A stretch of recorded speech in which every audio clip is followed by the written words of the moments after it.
Jeremiah 23 to 25. Well, this is a very important text regarding a time marker in our story. Here's 25 verses 9 through 11. Behold, I will send and take all the families of the north, says the Lord, and Nebuchadnezzar, the king of Babylon, my servant, he will bring them against this land, against its inhabitants, and against these nations all around, and will utterly destroy them and make them an astonishment, a hissing, and a perpetual desolation. Moreover, I will take from them the voice of mirth and the voice of gladness, the voice of the bridegroom and the voice of the bride, the sound of the millstones and the light of the lamp. And this whole land shall be a desolation and an astonishment, and these nations shall serve the king of Babylon 70 years. So that gives us a time frame from what turns out to be 586, when the land of Babylon is, or when Nebuchadnezzar destroys Judah, go to 70 years, and we are at the date of 516. Now, what Jeremiah then will do, and this is in chapter 29 to come, verse 5, go ahead and build homes and dwell in them, plant gardens and eat their fruits. So Jeremiah, living here before 586, will tell the people, when you get there, you might as well settle in, because you will not be coming back. Your children or grandchildren may. So go ahead and build a home and be content there. Notice words like desolation and serving Nebuchadnezzar will be the terms that are used there. Daniel will be living during this time, and in chapter 9, verse 2 of Daniel, it says, I, Daniel, understood by the books of the number of the years, specified by the word of the Lord through Jeremiah the prophet, that he would accomplish 70 years in the desolations of Jerusalem. So again, he specifies the word desolations. Well, what's missing from this whole conversation is that word exile. We have used it before. It's a technical term in one sense for the period that we call this captivity, but in Hebrew, the term is never used as a technical period of time. So like in Jeremiah 20, verse 4, I will give all Judah into the hand of the king of Babylon, and he shall carry them captive. 3 words in English and 1 word in Hebrew. Carry them captive to Babylon and slay them with the sword. So the idea of being borne away or gone or removed, that's a common translation, in fact, of the word exile. Exile, in fact, doesn't even occur in some English versions of the entire Old Testament, because, again, the word is really just a general term of being taken up or taken away. So the question is the 70 years, well, let's put it this way. What we don't have is the 70 years being described as the period of the exile. Those may be two different things. This is desolation upon the land. This is servitude to Nebuchadnezzar.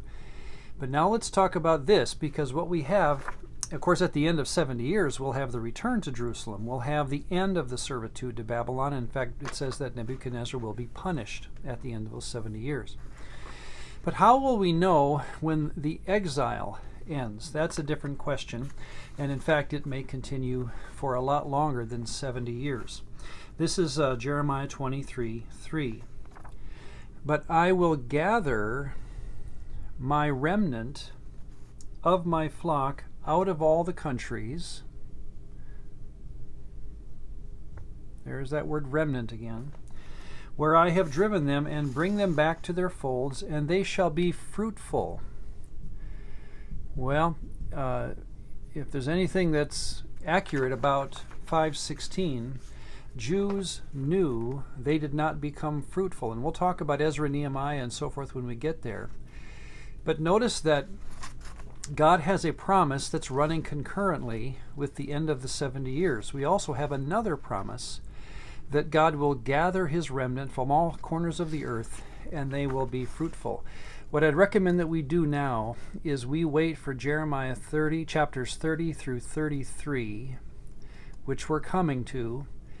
And as we read those, and we take 2 videos to go through those 4 chapters, let's create a list of things that God promises will be a signal that we are in this period. I'd recommend that this period here will not sound anything like 516. So the point is, the exile as a technical term, well, that's the problem. We have created a term called exile, and the Bible never uses one. So what we have is a promise of 70 years to end the desolations of Israel, and then apparently we will have 23:3. There is coming another period when Israel will be fruitful. Now the question of how, I think we should always have this in the back of our mind, because I find the biblical story adding little hints, well, sometimes very strong hints. In 23:1 we have, "Woe to the shepherds who destroy and scatter the sheep." Remember, what's happening here is, going into exile, we have people, prophets and priests. In fact, in 23:11 it names them. "For both prophet and priest are profane. Yes, in my house I have found their wickedness." So we've had bad shepherds, prophets and priests, who have taken the people into idolatry that again has caused the exile.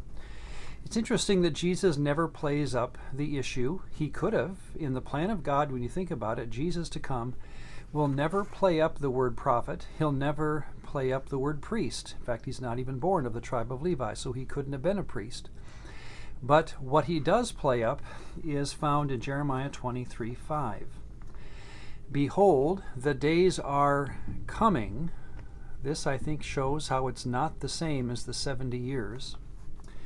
"Behold, the days are coming, says the Lord, that I will raise to David a branch of righteousness, a king shall reign and prosper, and execute judgment and righteousness in the earth."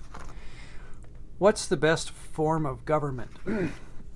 Well, where people are wicked or leaders can be unfaithful and cruel, we have learned that democracy probably is the best way to go. Give everyone a say.